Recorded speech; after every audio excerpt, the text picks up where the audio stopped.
स्वास्थ्य सेवाओं पर लगी 18% जीएसटी हटाने को लेकर इंडिया ने खोला मोर्चा।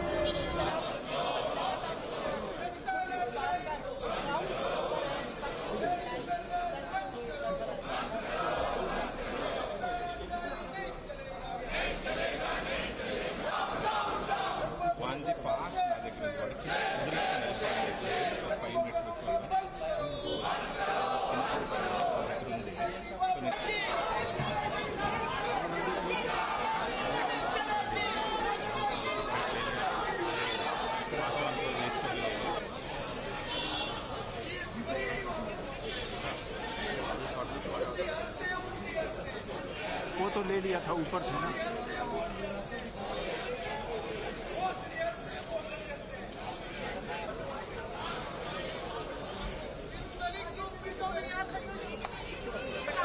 थोड़ा पीछे नहीं, थोड़ा पीछे करोगे तो तभी तो लॉन्ग शॉट दिखेगा। देखिए, वित्त मंत्री महोदया ने यानी कि सरकार ने हेल्थ इंश्योरेंस पे, दवाइयों पे जो जीएसटी लगा रखी है उससे आम जनमानस बहुत परेशान है और नितिन गडकरी जी भी इसके लिए पत्र लिख चुके हैं। तो सरकार के अंदर भी इस बात पे विरोध है। पूरा विपक्ष इंडिया ब्लॉक आज इस चीज के लिए विरोध प्रदर्शन कर रहा है और सरकार को, आम आदमी को राहत देनी पड़ेगी। 18% जीएसटी जो कि हेल्थ सेक्टर में जो लगी है, इसको लेकर के प्रोटेस्ट किया है, क्या करना है आपको? देखिए, मोदी सरकार बिना सोच समझ के कुछ भी एक तानाशाही ये के तहत कुछ भी लागू कर देती है। नोटबंदी कर दिया, जीएसटी लागू कर दिया। अब हेल्थ सेक्टर में अगर इस तरह से 18% जीएसटी होगा तो लोग जो मिडिल क्लास खास तौर पर बहुत ज़्यादा इससे प्रभावित हो रहा है, क्योंकि वो मेडिकल इंश्योरेंस करने से भी अब डर रही है। लेकिन वो लोग सबसे पहले मेडिकल इंश्योरेंस ही करते थे पहले, लेकिन 80% देख के उनको लग रहा है कि किसी और तरफ हम लोग अपने पैसे को सुरक्षित रखें। तो ये देश के साथ बहुत बड़ा अन्याय है, इसे अविलंब खत्म करना चाहिए। इसीलिए आज संपूर्ण विपक्ष ने, इंडिया गठबंधन ने यहाँ पर प्रोटेस्ट दिखाया और ये लड़ाई तब तक जारी रहेगी जब तक कि हेल्थ सेक्टर में जीएसटी 18% से कम ना किया जाए। मैम, जिस तरह से हिंदुस्तान में लोग जीवन बीमा कराते हैं या मेडिक्लेम का भी इतना अब यह है कि मेडिक्लेम भी लोग लेते हैं, तो आपको क्या लगता है कितने हद तक लोग प्रभावित होंगे? अब लोग लेना ही बंद कर देंगे। जब इतना जीएसटी देना होगा तो लोग देंगे क्यों? जैसे लोग गोल्ड खरीद के छुपा के रख देते हैं कि चलो कभी इमरजेंसी में काम आएगा, अब इस तरह की चीज़ों में लोग इन्वेस्ट करेंगे। जमीन खरीद के रख देंगे, लेकिन वो तत्काल नहीं ना मिलता है। ये है कि आप कभी भी बीमार पड़े तो तुरंत आपको ये गारंटी रहती थी कि मेडिक्लेम वगैरह से आपको तुरंत मिल जाएगा। अब तो बहुत मुसीबत में पड़ जाएगी देश की जनता। आप सिर्फ अपर क्लास को देख रहे हैं, आप इंडस्ट्रियलिस्ट को देख के सारे पॉलिसीज बना रहे हैं। ये बहुत ही गलत है, क्योंकि ये जो जनता के टैक्स के पैसे और ये सब है, इसको लेके आप चंद पूंजीपतियों को और अमीर बना रहे हैं। ये टैक्स के पैसे उनके खाते में जा रहे हैं, वो पैसे लेकर दूसरे राज्यों में, दूसरे देशों में पलायन कर रहे हैं। उनसे आप वसूली नहीं करते और छोटे छोटे लोगों को जो पेट काट काट के अपने भविष्य के लिए प्लान करते हैं। आप देखिए ना, जो पैसे बैंकों में जमा थे उसके कितने % चले गए बाहर विदेशों में, बड़े पूंजीपति लोन लेके चले गए। अब उसका असर तो उन पर पड़ रहा है ना, जो लोग अपना भविष्य देखकर पैसे उन्होंने बैंक में रखा था, अब उसका इंटरेस्ट इतना कम हो गया है कि वो अपना दवा तक नहीं खरीद पा रहे हैं। तो ये सोचना चाहिए, ये सरकार ज्यादा दिन चलेगी नहीं, क्योंकि जनता त्रस्त आ चुकी है। हरिद्वार की केमिकल फैक्ट्री में लगी भीषण आग, दर्जनों गाड़ियां लगी आग बुझाने में।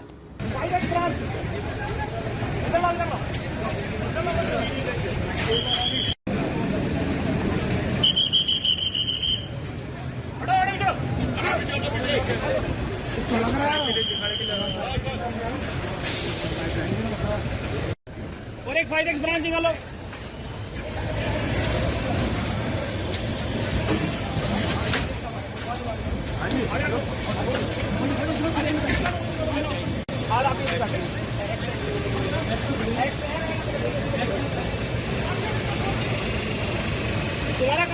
देखिए, अभी जो प्राथमिक दृष्टि में पता चल पाया है, ये फॉरेस्ट पॉलीमर की फैक्ट्री है और इसके बराबर में भी एक फैक्ट्री है और दूसरी जिसमें भी पॉलीमर वगैरह रखे हुए थे, पॉलीमर पैलेट्स रखे हुए थे। शायद प्लास्टिक बनाने का काम हो रहा था, शायद मॉडलिंग मशीन भी होगी।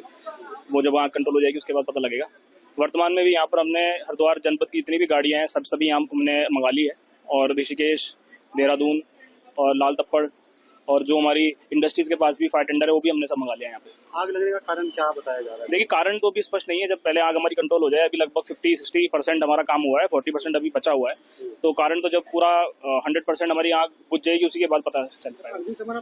किसान जो है पूरे मौजूद थे सर में? सब मौजूद है। देखिए, यहाँ पर कई हजार किलो जो है केमिकल स्टोर था, class B flammable material, hexane वगैरह, class A flammable material hexane वगैरह। तो हमारी टीम ने बड़ा अच्छा काम किया, टाइम पे पहुंच गए, नहीं तो यहाँ पर इतना केमिकल था कि उससे आसपास की 10-15 फैक्ट्री तक खत्म हो सकती थी।